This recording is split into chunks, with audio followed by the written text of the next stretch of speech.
question basically is, around the interconnection between labor markets, growth, inflation, monetary policy, and then really, what can monetary policy do? What do other policies need to do?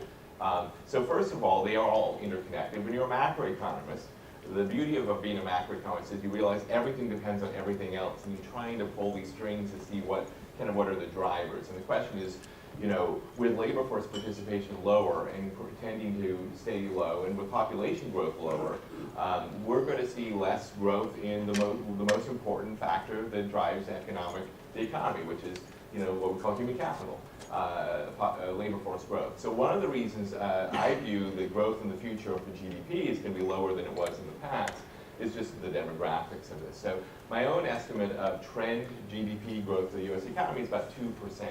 Now again, if you were to ask me this 10 years ago, I might have said something more like 2.5 or 3%.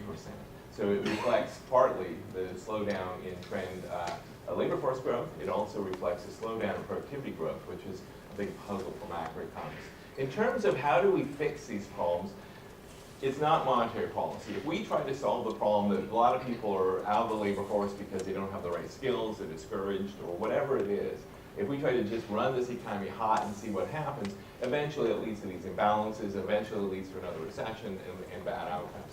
So it is absolutely critical that we have what we think of structural reforms, a fiscal policy that is designed to basically maximize economic prosperity, things that have to do with job training, how the tax code interacts with people's decisions to join the labor market, things like that. So the way I view the Fed and fiscal policy is, over the last 7 years, fiscal policy has at times been helpful, at times not been helpful for economic growth from my perspective, but I've just had to take that as given, and we just have to make monetary policy to achieve our goals. We've kind of done what we can. We still have a couple ways to go on the inflation front, but basically this has got to be a handoff to state and local governments, to the federal government, to think hard about what are the reforms that we need to make our economy stronger, more successful for the broadest population.